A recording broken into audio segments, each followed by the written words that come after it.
David McKee speaking with us about T-SPLOS. Before he does, y'all are familiar with me saying this about eSPLOS and SPLOS in the past. You'll know that government officials are allowed to educate, but not advocate. So the Chamber Board at our last board meeting discussed all the details around T-SPLOS and decided as a board to vote to be an educator for the community, but also to advocate that we pass T-SPLOS. So he's going to talk about the road projects. We also have a few representatives from the city as well, so if you have questions about those projects. But he's going to talk about how roads ended up on the list, how that works. But just so y'all are familiar, right now, in addition to regular sales tax, what do we have? eSPLOS, which is 1 cent, and regular SPLOS, which is 1 cent. T-SPLOS would be a new sales tax. So unlike the others that we renewed last year, and we'll renew in the future, hopefully. T-SPLOS is a new tax. For those of you that have been here 9 years, I believe, ago, the state did T-SPLOS. It failed here, but I want to be very clear, that was a totally different T-SPLOS. I kind of wish they had named it something different, because that was a regional T-SPLOS. And to be honest, similar to how we're a donor county from the school system, we would have been a donor county in that specific scenario. For this T-SPLOS, it is just Dawson County projects. It is just sales tax on Dawson County. So it is generated here, but it stays here. We aren't sending it anywhere else. That might be a common misperception in the community, so if y'all can help us correct that. Or if anyone has any questions, please direct them towards our office. We'd be happy to sit down with anyone or come speak to any group about T-SPLOS. You'll be seeing on social media more information about it, but I did want to share a statistic with y'all. I think the majority of us in here pay property tax, whether it's on our home in Dawson County or a business, and we know we all appreciate low taxes, but T-SPLOS, so 1 cent of sales tax. How many mills do you think equals 1 cent of sales tax? 5.37. Oh, cheater! I got 10 points to Shelley because she listened to board meetings. Yeah, so I think it's 5.31, so she had it pretty close. 5.31 mils. That's a lot, y'all. If you have your tax bill at home, go calculate what that would mean for you. But that's what we have for eSPLOS, 5.31 mils for SPLOS, and then also for T-SPLOS. T-SPLOS will be coming up on the May 19th ballot. It is not on the presidential preference primary ballot, which is coming up this month.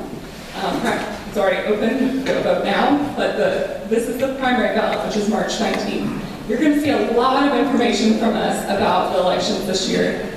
It's kind of complicated, it's of course different than it has been in the past, so we're going to try to send out as much information as we can. But again, that's 5.31 mils of our property tax equals 1 cent of sales tax. This T-SPLOS is projected to generate $45 million over 5 years, which is a lot. I know we've seen some complaints about some of the roads. I have to give credit to our county and city. They are doing their best to try to keep up with it. This money would truly go to transportation-only projects, which is awesome, because as we continue to move forward, we're going to need to be repaving and doing lots of updates to infrastructure. We all know that's important.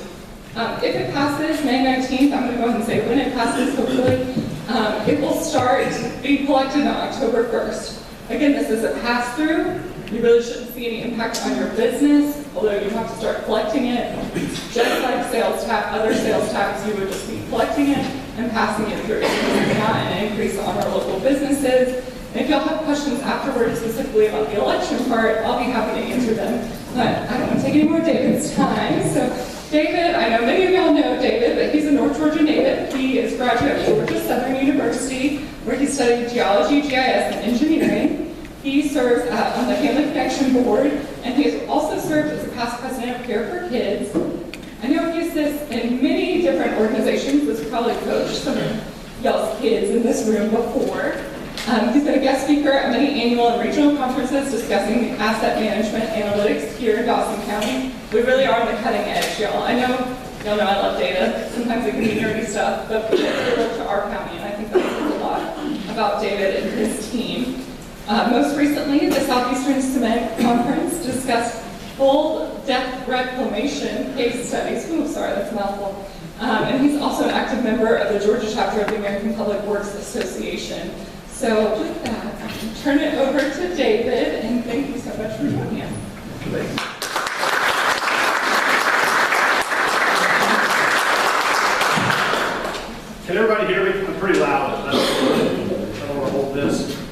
want to go back to what Adam said. He said that was a great speaker. I can't wait to hear him. On record. That was a joke. So again, Christy, thank you for the introduction. My name is David McKee. I'll be as quick as I can and go through as informative. We could talk about really what I'm going to talk about today. We could talk about it from now until tomorrow at this time and still not have a real good grasp of it. But what my goal here is today is to talk to this group about primarily how we got these projects, how we come about projects in general, not just these that are listed on the T-SPLOS, but how do we go pick a road, and what work do we do to that road? And that's my goal today, so that when you look at those projects individually, and I will touch on a couple of them specifically, but moreover from the asset management side. And what Christy said is I don't really think of doing anything super special, but when you go to a conference and everybody says, how are you doing this, and what are you doing, and talk to me a little bit more about it. It's not really done, surprisingly, across the state. There's 159 counties, I think. It's not really done from an asset management standpoint.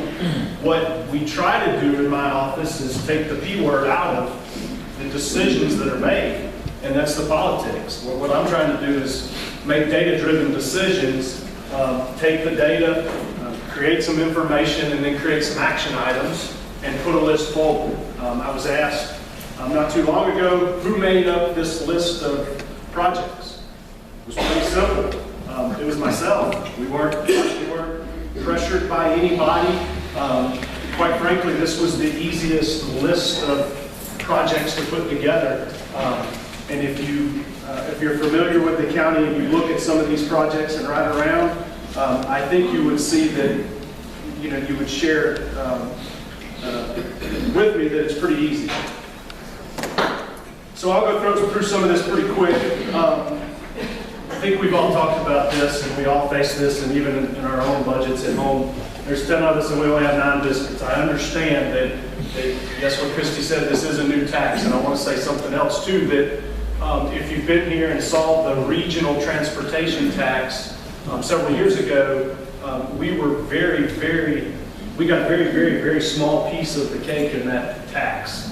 Here, 100% of it, well, 98% of it, there's an administrative fee that the Department of Revenue gets, but for the sake of this conversation, 100% of it stays right here in Dawson County.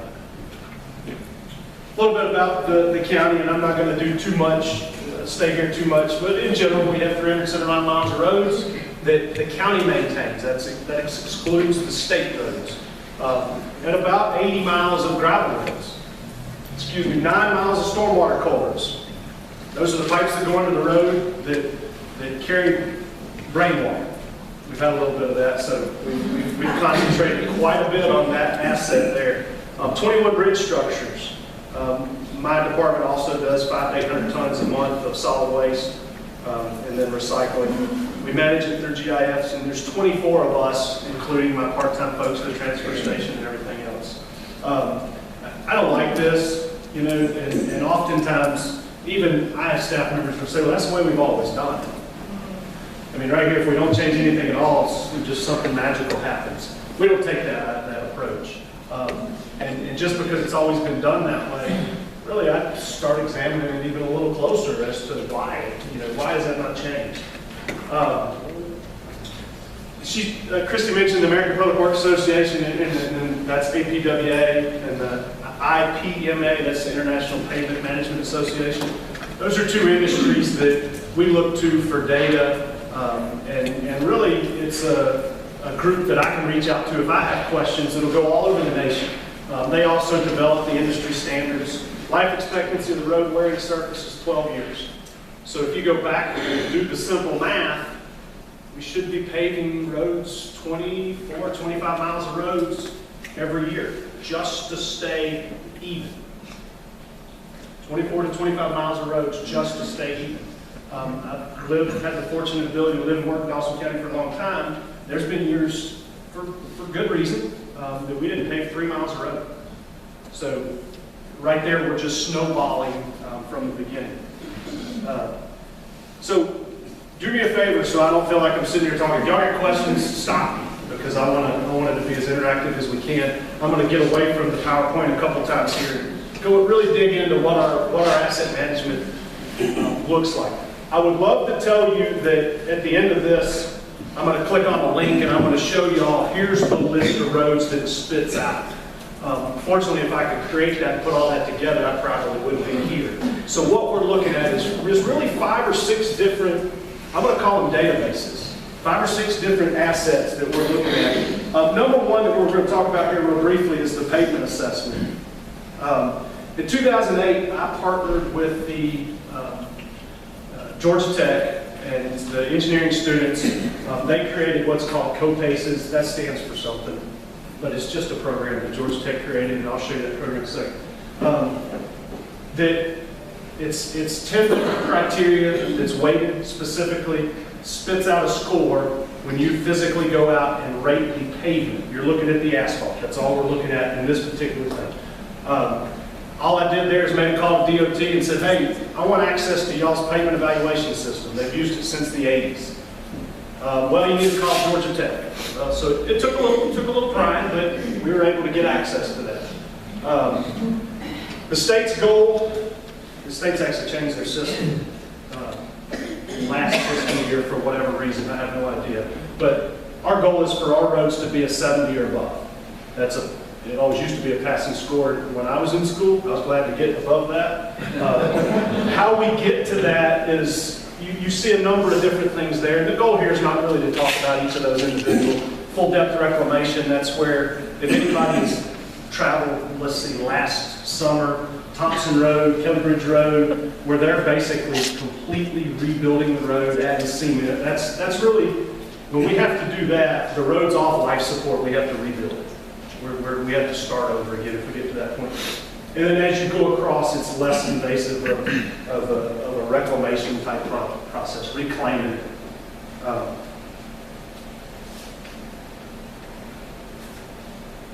Some of the typical items you see out there, I personally look at these pictures probably a little different than y'all do. You just see something that grabs your steering wheel from your car and you cuss me and everything else. I look at the water, the bottom right hand down here. There's water that's getting up onto the asphalt there. That's also a safety concern. There's no safety edge on that outside the white line. This right here is way worse than this up there at the top. And I'll show you in just a second how that's rated differently and why it's rated differently. Something to note too is this asphalt evaluation, and I start on this because that's what everybody feels when you're driving. Right? When you cross over the pipe, unless there's a big bump, you don't even realize that the pipe's under there. So that was actually Dawson Forest, that was a former project. If anybody's looking closely, yes, that is me in the bottom right-hand corner in shorts.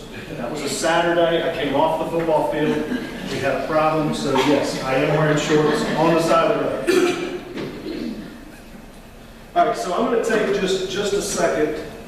I said I wanted to make it as interactive as possible because it's easy for me to stand here and tell you kind of what we're doing.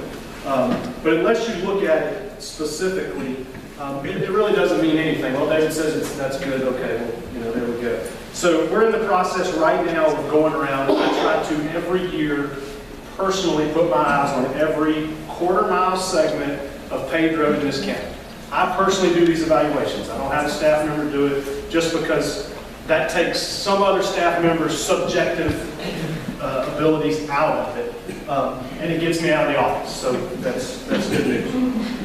So what we have here, and then we project that data up through GIS, and what we have here, I'll just zoom in on one. They're color-coded based on the scores. So this is Old Henry Grady. We're not even up there. Look at this. Hold on a minute. Hey, while you're pulling up, can I ask you a question? Yes. You said we should do 25 miles just to keep up. And you said some of you just do 3 on the numbers. Yeah. What's the most we could do? If money wasn't an issue and we could just start paving, and we try to catch up. How much do we pave in a year? So in normal conditions, let's say a deep patch and tape. That's generally what people think of, and that's when we're going there, we're digging it out, patching the bad spots. If anybody's familiar with Kyler Church Road, I just did that last fall, deep patch and tape. We should be able to pave 10 miles a week. I mean, when it comes right down to paving, and we have a fully functional paving abilities in-house. We have paving equipment, every bit of it. We contract out the haulers. And then if money's not a problem, there's contractors out there that would start paving today if I allow them. So really, how much can you pave? You can pave that 25 miles in good weather in a couple weeks. I mean, that's not, it's not that the amount is not the time. The time's not the driver there. All right, so here we go. Let me back out a little bit now. So this is the GIS of the pavement evaluations. At the end of the day, when we do pavement evaluations, we submit them when we get back to the office. They upload into the system. It takes about 10 hours or so, and then it's available right here. But this is a map that just shows color-coded based off scores. Here's a red one, so you can see that is Juneau Road. If anybody's familiar with Juneau Road, it's scored a 28. And I'll go through kind of how we get to that score real quick in a second. Henry Grady, it's a 54. We did Tanner Road a while back with FDR. You can see it scores a 96. Notice we don't have any ratings on the state roads because the DOT manages those roads. So this is just a visual for number one to show where those roads are. What my goal is one day to push this out to the public so that the general public can see, all right, well, here's the road I'm on, and here's, they're aware it's in bad shape. Whether they do anything about it is the next discussion. All right, we're going to get going here.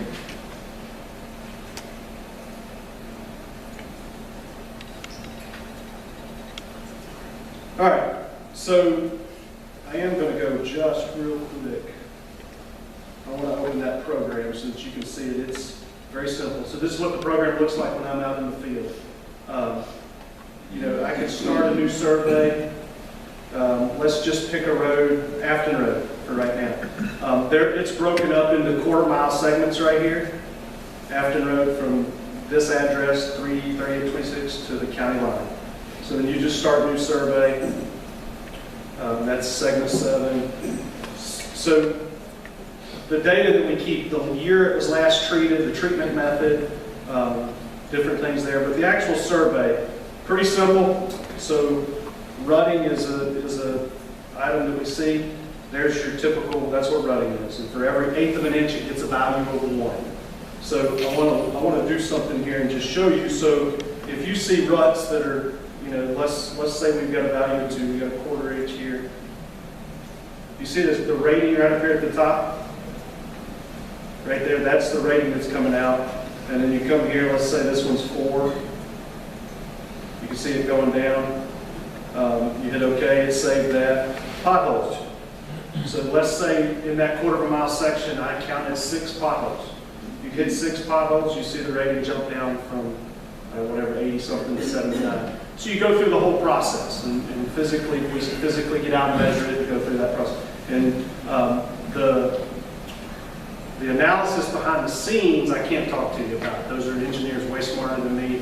Georgia Tech developed this. Same system the state used for 35 years. So that's the program there. And then when we're done, we hit save. I'm not going to save it because I didn't physically do this. So I'm going to close that. So that's the asphalt evaluation. And I wanted to spend perhaps the most time on that because that's what we see the most of. And who could tell me how much just to overlay asphalt on a typical road, 1 mile of road would cost? No, it's a little high. So just 1 mile of road, overlaying asphalt, 1.5 inches, assuming everything else is perfect under $120,000. That's assuming nothing else is wrong. So, you can see there, the cost sort of rises pretty quickly. No, not from the beginning. That's okay. So is that the only criteria that you take into consideration for it? No. Is your graph that you use, like the college church section? What was the rating for that road? Good question. Just off the top of my head, I'm going to say it was in the 40s or 50s because of edge loss. There was a section for edge loss there. Then the number of potholes. But no, that's not. And I'll go through that. So the number one is the paving. Number 2 is the culverts. I talked a little bit about the culverts that go in. We had 9 miles of culverts.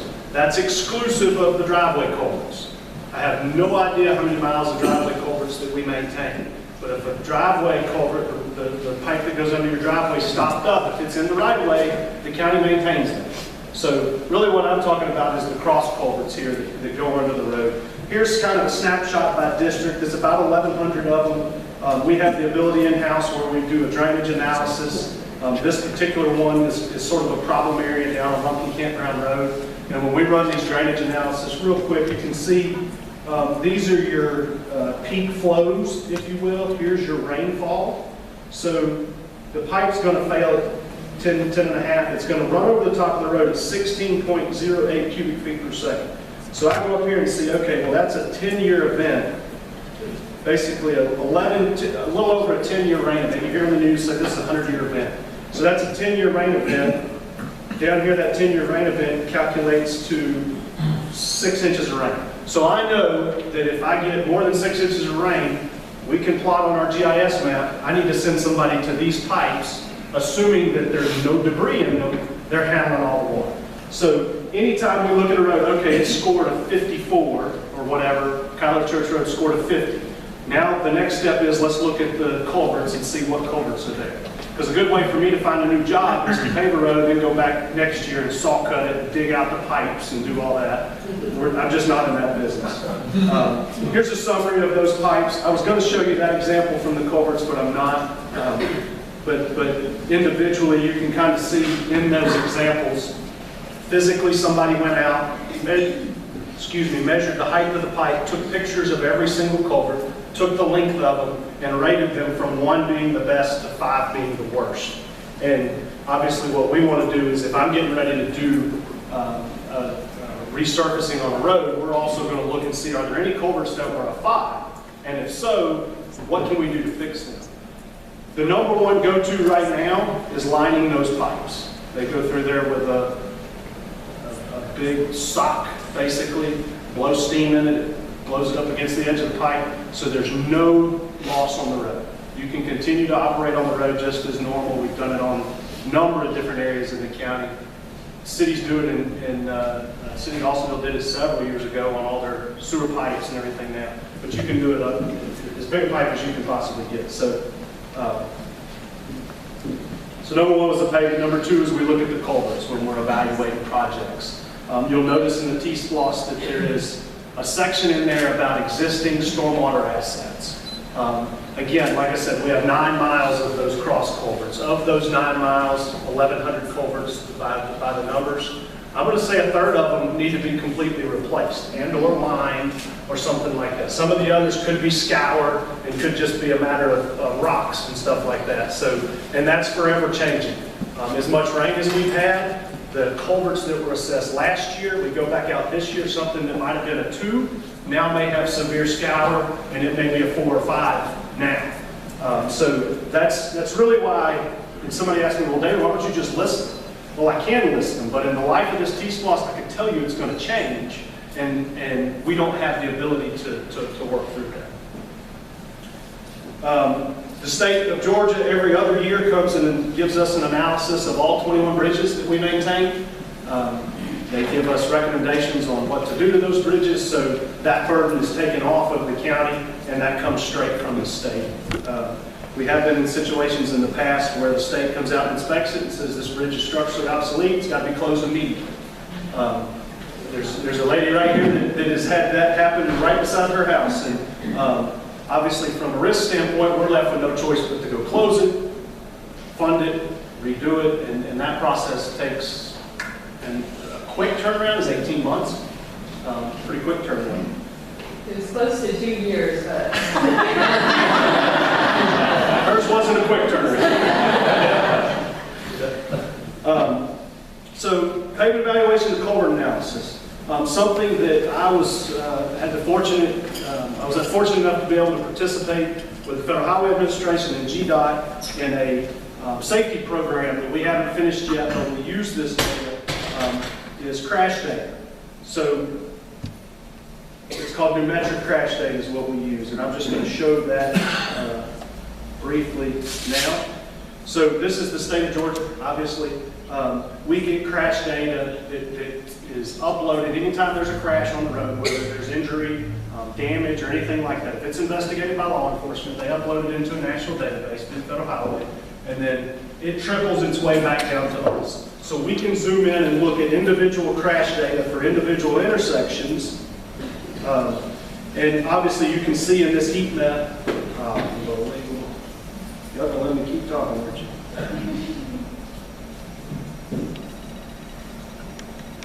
There we go. So you can see in this heat map on the left, the intersections are your nodes that you have the most crashes.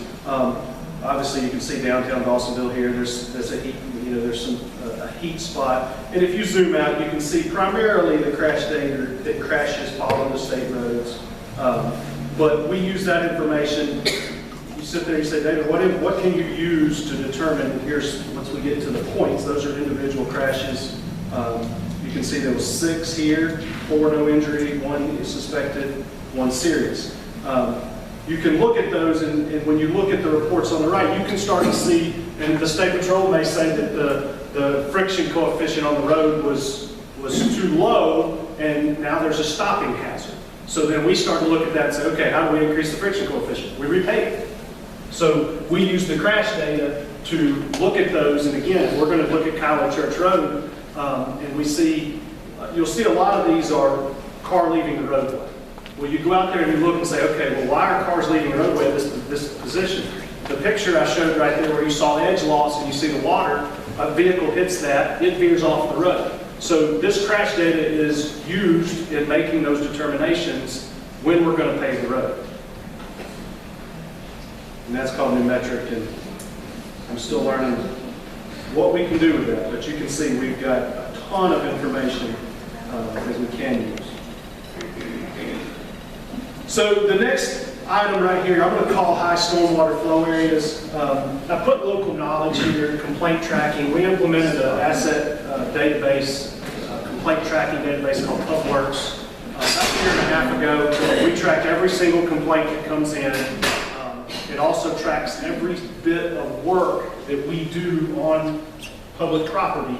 It tracks that work, and then we can put a value to those.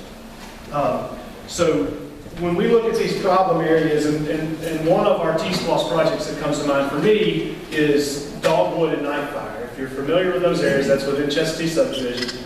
Those are old county roads that have now had development that's come up around them, and over the years we have done different things to try to address drainage concerns. I will sit here before you and tell you many of the things that we have done have only compounded the situation.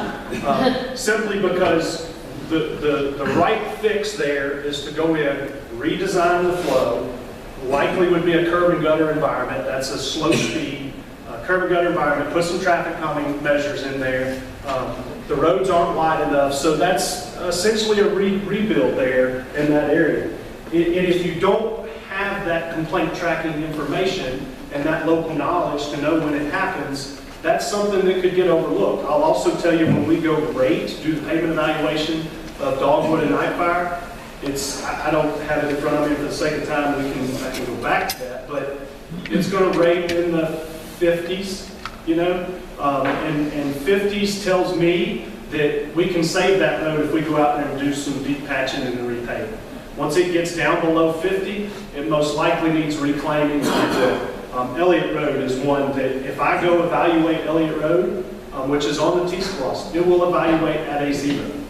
I can tell you that because number 1, the edge loss, number 2, the potholes, and you can see when I was going through that a minute ago, the more information you put in that's degrading, it's going to get to 0. And I have gotten to on segments of the road and look up and say, well, I'm at 0.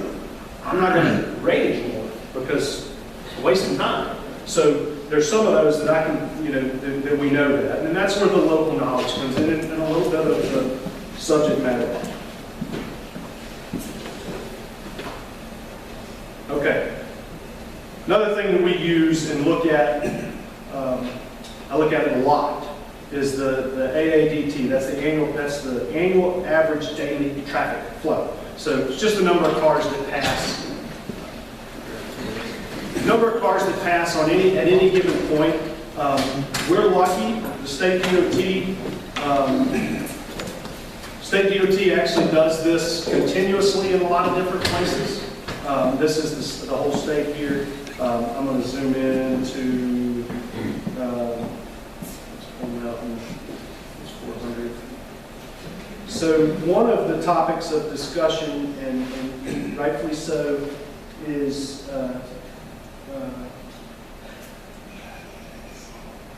Lumpkin Campground Road. So here's the Island Malls, Dawson Forest. They've got a traffic counter just on the north side.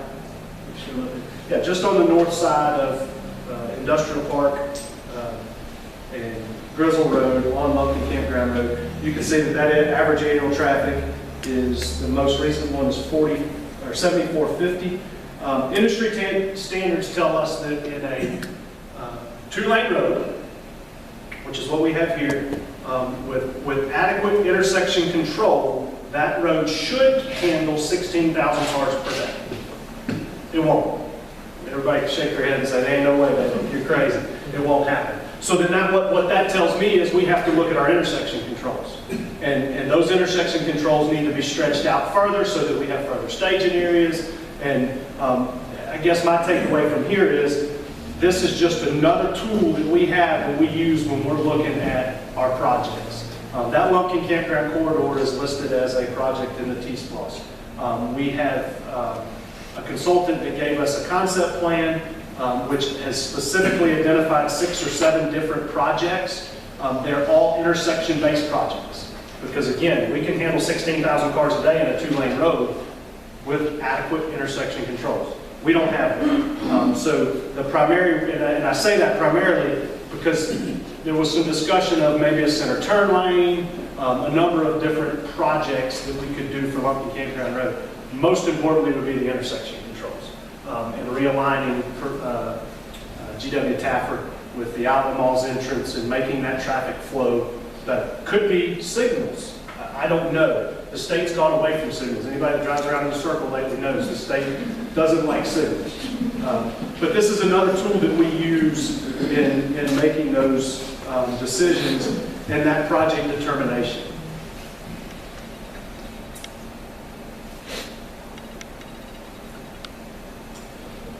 Note we've got right here on the slide, we have the ability to take traffic counts in-house. We do this quite often. We'll get a complaint, somebody will say, cars are speeding down my road. We want you to do something about the speed. We don't force the speed. So the first thing that I do is I'll send one of our guys out with the traffic counters, put the traffic counters out, and let's see what the speeds are first.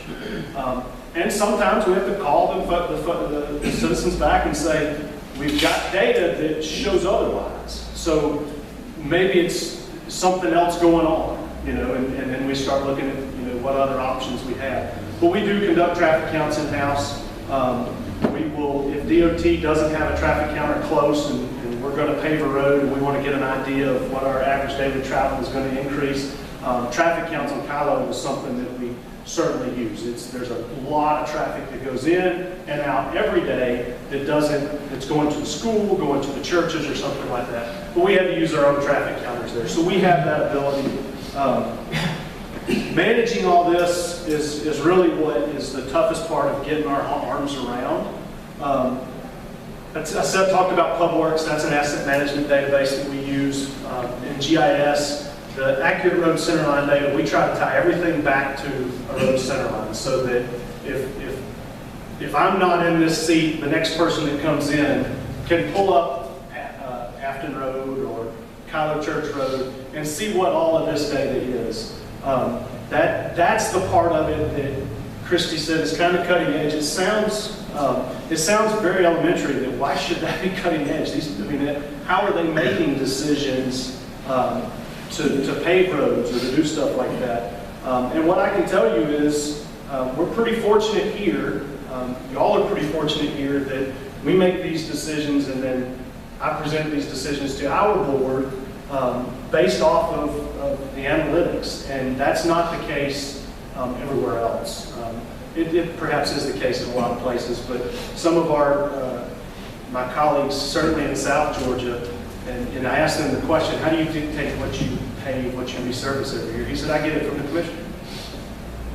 I can tell you it's right the opposite here. In this county, they come to me and say, and expect an answer quickly, and as they should. What do you pay the next year? With just a couple minutes, I can tell you what we're doing. And we have a number of different funding sources that we do.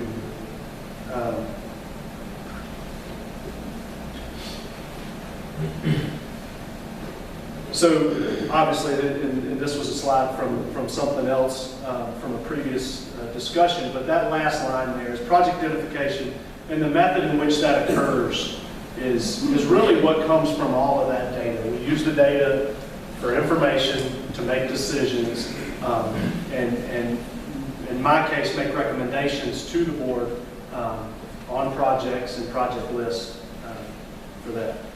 That's all of my formal discussion. I would love to answer questions if anybody has any. Maybe we need to stand up and wake it up for a second.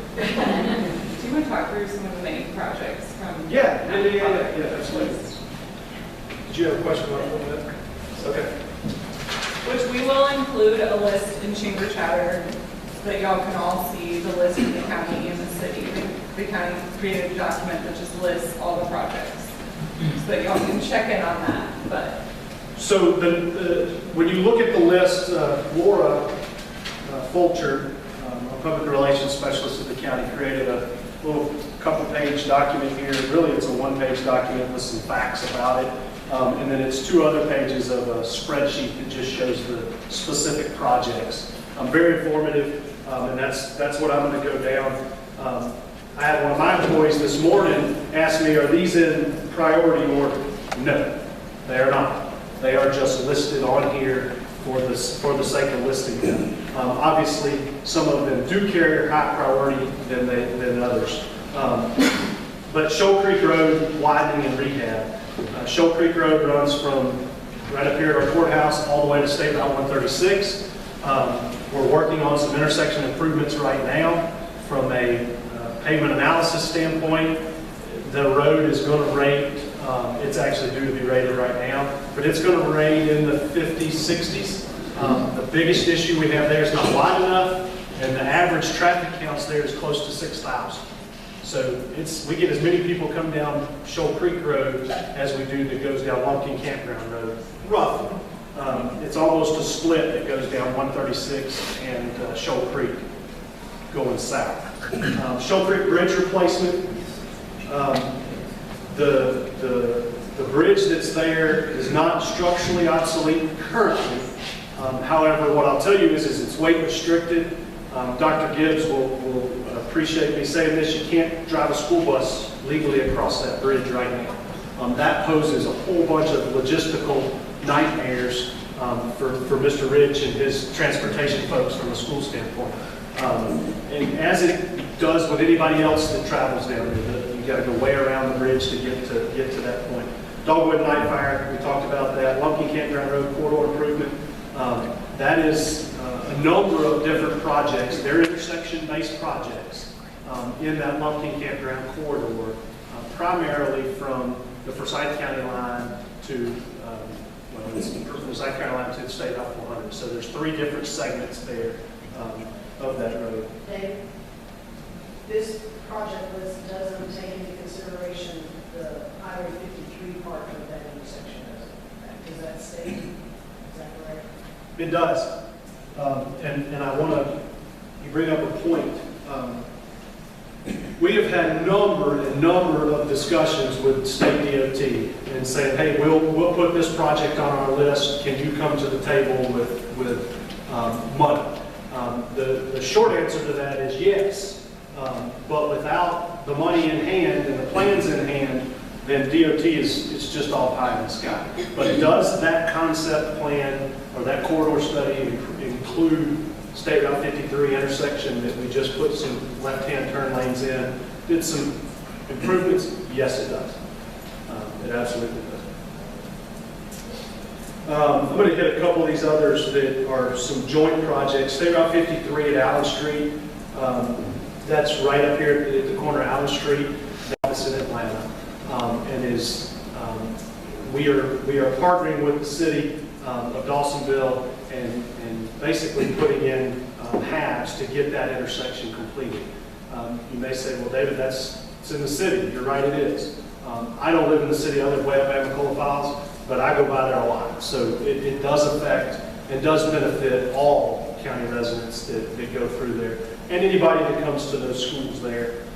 There are 2 other intersections, and we've just put intersection improvements because I don't know what those look like yet. We obviously have to complete DOT calls it a NICE study. It's a study you have to develop, and it basically spits out the type of intersection improvements that are dictated.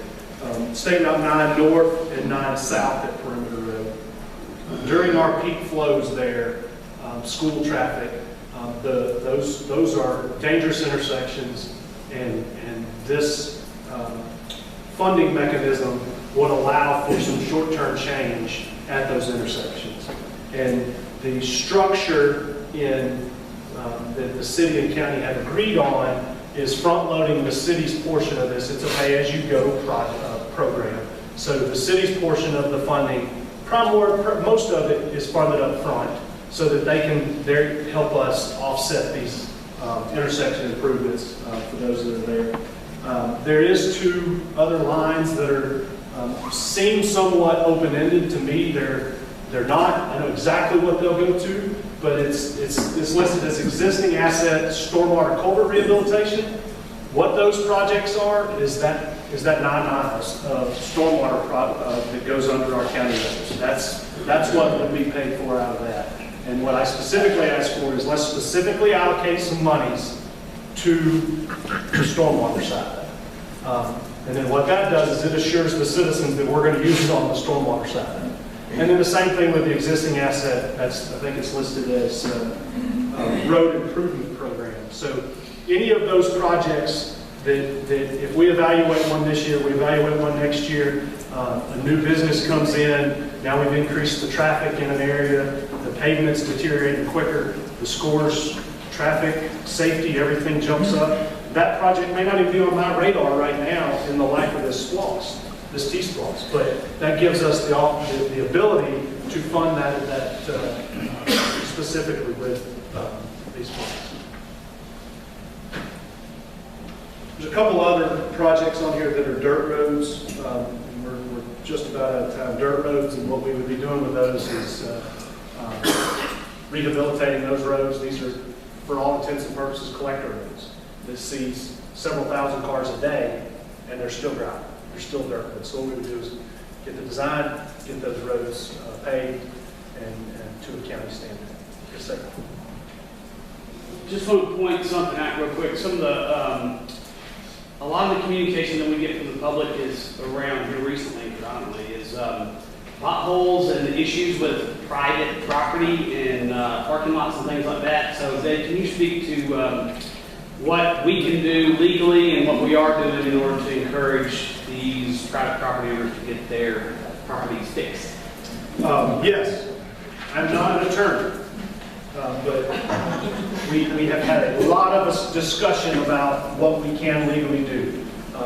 Short of it is, let's talk about what we do first. So we do spend a lot of time, a couple of different staff members that spend a lot of time pulling plats, trying to figure out, tracking somebody down, calling saying, hey, are you aware there's a huge hole in the front of your business or in front of your road or something like that, and continues to track them down.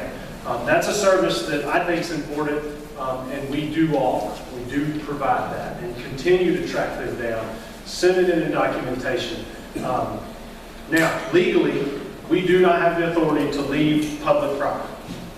So if there is the Ingalls Canyon that was fixed yesterday, I think it was, or at least I saw on social media, so it had to happen, right? Yeah, it has to be true. But that's a private property issue. Before the county can step in, it has to be a life safety, public safety, health and welfare issue.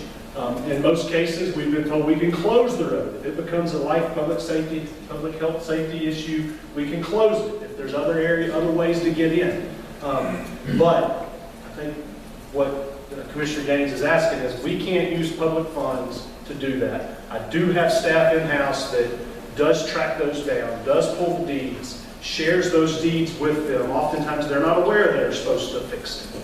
And I didn't even know that was my road. So we do track them down and get them at least aware, and then remind them as often as we can. Does that include turning lanes into the property? Yes. Right outside my shop is like a rumble strip. I don't know if that's considered my property or public road. That right here, right across the street, Yeah, that'd be great. that would be the state DOT. Okay. And we have a good relationship with those folks, know them on a first name basis. And if you can't get anywhere, please let me know. Alexa can call them, and we know the lady that can typically get something done. But that would be DOT. Yeah, that's in the right of way. David, is there a way at some point, I mean, on the private piece, I know a lot of roads, if they're brought up to a certain standard, the county is willing to take those over at that point. I mean, is there any conversations about that happening? Because I will tell you, if I get a complaint about anything outside the school system, it's about those, it's a public perception. Most people don't know who owns those roads. And it's, a lot of people would tell you that is a public safety issue because, I mean, they're deep enough to cause damage to vehicles. So. Yes. So to answer your question, yes, there is a mechanism to do that. And we've worked with Frederick's Cove's one that comes to mind in the last couple of years. They did bring that road up to a county standard. We inspect it first, tell them you need to do X, Y, Z. That's brought up to a county standard. Then we present that to the Board of Commissioners for acceptance into the maintenance program. And I'm currently working on a couple others. For it to be a pothole that would damage a vehicle is not a health, safety, welfare. Yes, what I'm getting at is if fire and EMS can't get through there for some reason, emergency services can't get through there for some reason, there's other access points, then that's when we would have to step in and close them. But yes, there is a mechanism, and we continuously work with some of these subdivisions on bringing those roads up to a county standard, and then we'll present them to the board. Any other questions? Y'all join me in thanking David.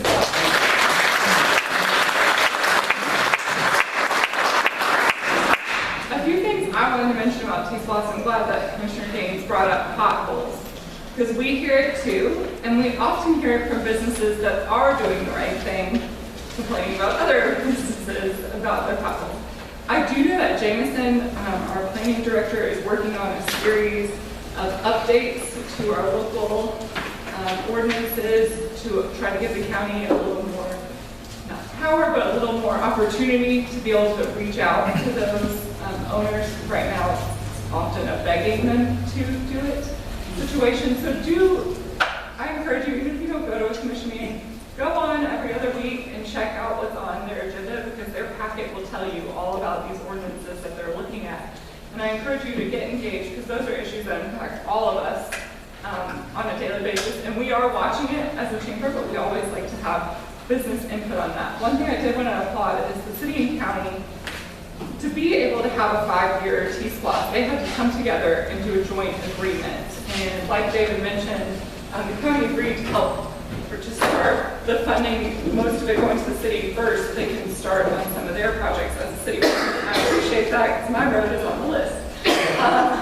But if you've driven down the road, you would know too. But if you have any questions, thank you, Councilman Walton, for being here. I'm sure he would love to answer, or Bob Bowles, wish he could be here today, the city manager. They'd be happy to answer those questions too. Like I mentioned, we'll put this list out on Chamber Chatter, and I'll make sure it gets up on our website. But please, I know, focus on Dawson. We have a love-hate relationship with, or the 17 other ones that have similar names. If you're seeing information that you know is false after this presentation or what we heard, please reach out to us, reach out to those people, and help us spread the word about what the truth is. Because this is an opportunity for us to upgrade our infrastructure as a community. And again, the one thing I forgot to mention is 85% of those dollars are coming from people who do not live here. If you want the math on it, come talk to me. You know I'm a nerd. I'm not going to stand up here and say it if it's not true. I have the backup data. 85%. One additional comment is these projects that we've talked about, they have to happen in some form or fashion regardless of the funding source. And it could be that if we have a pipe washout because we're not able to be proactive, we have to use fund balance, reserve funds to repair those projects. So oftentimes these have to be done regardless of the funds. Who's lost or not. Sure, right. Absolutely. But if you have any questions about it, please do let us know. Also, if you're not registered to vote, please do that. If you missed the deadline for the March presidential preference primary, but you haven't missed the deadline for the primary, you'll know we've got a lot of local elections happening. So we'll be sending information out about that. Again, our next forum, our first forum will be the Sheriff's Forum at our next luncheon on the 16th of April. And then we will be having a separate forum for the rest of the candidates, hopefully that next Monday. So if you have any questions, thank you for joining us. Let us know. We look forward to seeing you all at our next event.